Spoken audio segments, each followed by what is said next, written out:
Beralih ke berita lainnya, pemirsa, sejumlah kalangan berharap pemilihan kepala daerah Kota Medan Desember 2020 dapat melahirkan sosok pemimpin yang bersih, jujur, dan amanah. Alasannya sudah 3 kali berturut-turut Wali Kota Medan tersandung kasus korupsi.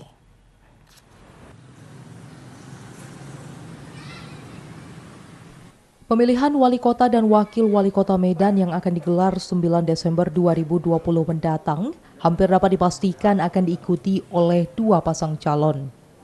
Penyebabnya, sejumlah partai pengusung yang ikut dalam pemilihan legislatif 2019 mengerucut pada 2 nama, Bobi Nasution menantu Presiden Jokowi dan Akhyar Nasution selaku pertahanan. Berbagai kalangan pun berharap Pilkada Medan 2020 dapat melahirkan sosok pemimpin yang bersih, jujur, dan amanah. Pasalnya, sudah 3 periode berturut-turut, Wali Kota Medan tersandung kasus korupsi hingga berujung ke penjara. Perhelatan 2 marga Nasution untuk memimpin Kota Medan 5 tahun ke depan tidak terlepas dari perhatian Himpunan Mahasiswa Al-Wasliyah atau Himah Medan. Kota Medan butuh sosok pemimpin yang tidak terjebak persoalan hukum, sehingga bisa fokus menuntaskan berbagai persoalan di Kota Medan, seperti banjir, sampah, pelayanan publik, dan kriminal. Bahwa ada beberapa program pembangunan atau isu-isu pembangunan yang selama 3 periode pilkada itu menjadi stagnan karena kita punya problem khusus, yaitu produk pilkada kita selalu bermasalah secara hukum, sehingga tidak bisa fokus menuntaskan agenda-agenda pembangunan. Ke depan, pertama kita membutuhkan sosok pemimpin, wali kota dan wakil wali kota yang tidak terjebak lagi dalam persoalan-persoalan hukum, sehingga dia bisa fokus menuntaskan persoalan-persoalan publik lah yang di Kota Medan. Misalnya persoalan kemacetan, persoalan banjir, ini hujan misalnya di beberapa titik Kota Medan, pasti dengan hujan seperti ini rumahnya tergenang. Persoalan sampah tadi juga dijelaskan, persoalan ekonomi yang stagnan gara-gara COVID-19 ini, dan masih banyak lagi persoalan kriminalitas tadi, anak muda dari kriminalitas.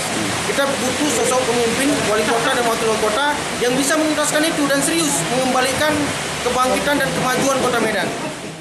Sementara itu di kalangan mahasiswa, butuh sosok pemimpin Kota Medan yang mampu berkolaborasi dengan semua elemen masyarakat, khususnya mahasiswa. Itu memang yang mampu berkolaborasi dengan semua elemen, terkhususnya kami dari mahasiswa, kan begitu. Bagaimana mahasiswa ini orang-orang yang berprestasi dan orang-orang yang aktif di dunia organisasi bisa mendapatkan prestasi, kan begitu. Untuk apa?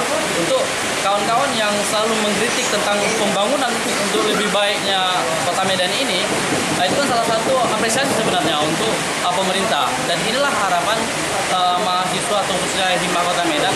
Bagaimana pemimpin ini nanti kalau bisa ya harapannya muda lah, kan begitu. Karena apa? Kalau muda ini lebih enak kita berkomunikasi, dia mengetahui apa kondisi saat ini yang dibutuhkan.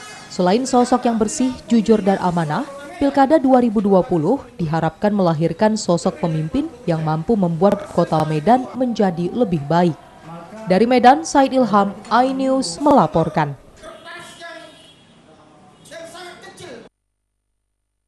Dan pemirsa, untuk mengetahui sampai sejauh mana harapan sejumlah kalangan agar Pilkada Kota Medan Desember 2020 dapat melahirkan sosok pemimpin bersih, jujur, dan amanah karena sudah 3 kali berturut-turut Wali Kota Medan tersandung kasus korupsi. Dan kita telah terhubung bersama Ketua Himah Medan Ilham Pauji Munti. Selamat pagi Ilham.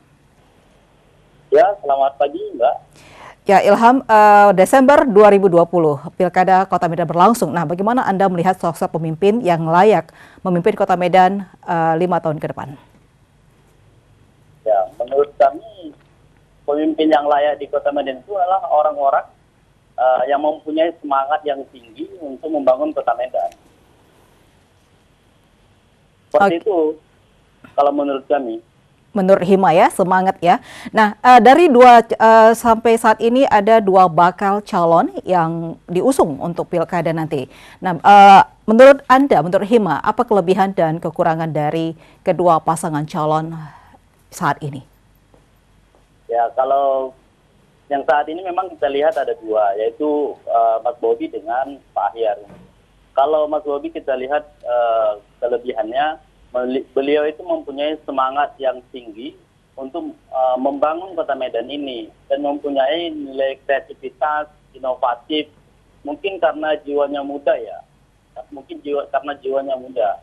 Beliau juga yang tak kalah pentingnya, beliau itu mempunyai track record yang sangat bersih dan baik.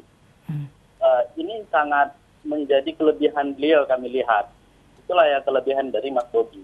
Baru apa sih kekurangan dari Mas Bobi kan begitu? Kalau kekurangan dari Mas Bobi ini, kalau kami melihat dari kaca organisasi, beliau ini tidak pernah mengikuti kaderisasi struktural organisasi seperti HIMA, HMI, IMM, kami, PNII. Beliau itu tidak memiliki itu karena di situ banyak diajarkan mengenai sosial, mengenai leadership, dan kita betul-betul digembleng oleh senior-senior. Dia itu tidak memiliki seperti itu. Tapi ini kelemahan ini bisa menjadi lebih hebatannya apabila beliau ini mampu mengkolaborasikan ini kepada seluruh elemen seperti organisasi-organisasi seperti kami ini, mampu mengkolaborasikannya baru kepada kawan-kawan abang-abang yang ada di DPR. Apabila ini mampu mengkolaborasikannya, ini menjadi sebuah kehebatan sebenarnya. Walaupun itu saya katakan tadi kekurangan dari Mas Bobi, tapi ini menjadi bisa kelebihannya. Itu kalau dari Mas Bobi. Sedangkan kalau dari Pak Ahyar, apa kelebihan Pak Ahyar? Kalau saya rasa kelebihan dari Pak Ahyar ini, beliau itu saat ini menjabat sebagai PLT Wali Kota Medan. Itu saja kelebihannya sebenarnya. Tapi kalau kekurangannya, beliau ini pernah pada tahun 2018 kita bertemu dengan Pak Ahyar itu, beliau itu kita memberikan saran, ide, gagasan untuk membangun Kota Medan yang lebih baik. Bahkan beliau itu makin marah-marah kepada kita. Kami melihat Pak Ahyar ini seperti tidak mau mendengarkan masukan dari elemen dan stakeholder yang ada. Ya, seharusnya kan mahasiswa ini kan adalah generasi-generasi penerus bangsa. Seharusnya beliau itu ya banyaklah mendengarkan dari kawan-kawan mahasiswa seperti itu, Mbak. Ya, menurut Hikmat sendiri bagaimana pemimpin pemimpin Kota Medan saat ini? Apakah sudah memenuhi kategori bersih, jujur, dan amanah? Kalau dikatakan kategori jujur, bersih, amanah, untuk saat ini saya katakan belum. Kami sudah melihat track record pemimpin Kota Medan. Bahkan 3 kali Wali Kota Medan itu masuk dalam penjara. Ini kan salah satu kategori yang tidak bersih, tidak jujur, tidak amanah. Saya katakan itu belum lah, Mbak. Oke. Nah, jika Pilkada nanti menghasilkan calon wali kota, dan masalah apa yang harus diperhatikan pemimpin 5 tahun mendatang? Menurut Hima? Ya, menurut kita yang harus diperhatikan itu ya seperti pendidikan, narkoba, macetan, baru tindakan kriminal, dan perangkat-perangkat Pemko Kota Medan yang akan tidak lagi korupsi. Ini yang perlu diperhatikan oleh pemimpin yang akan datang. Kenapa? Karena kan pendidikan ini ya generasi-generasi penerus bangsa ini harus kita perhatikan dong. Banyak hari ini pendidikan-pendidikan yang saat ini di Kota Medan itu banyak tidak terawat seperti itu. Maka ini harus diperhatikan. Narkoba, banyak anak-anak yang saat ini menjadi narkoba itu sangat gampang. Bahkan anak-anak SD sudah pandai makan narkoba, makan lem kambing. Ini kan harus mampu dikolaborasikan kepada aparat penegak hukum, kepada stakeholder yang ada. Sama-sama kita, bagaimana orang-orang stakeholder yang ada di Kota Medan ini rasa memiliki Kota Medan ini ada gitu, dihargai, maka dirangkumlah semua ini. Ya, Bung Ilham, nah apa upaya yang dilakukan Hima untuk mengkampanyekan pimpinan bersih dan seperti yang Anda sebutkan tadi? Ya, cara mengkampanyekannya kita rasa karena kita dari elemen mahasiswa, kita yang pertama itu akan kita kampanyekan kepada adik-adik yang saat ini sekolah di pendidikan dasar, tingkat menengah, tingkat atas. Ini harus kita kampanyekan, kita sampaikan kepada mereka bagaimana pemimpin Kota Medan, agar apa? Agar mereka itu mengetahui, kita memberikan motivasi kepada mereka, agar mereka nanti besar mengetahui sebenarnya bagaimana sih potensi pemimpin ini kan gitu. Itu dari tingkat anak sekolah, baru tingkat dari mahasiswa kita harus kampanyekan kepada mahasiswa.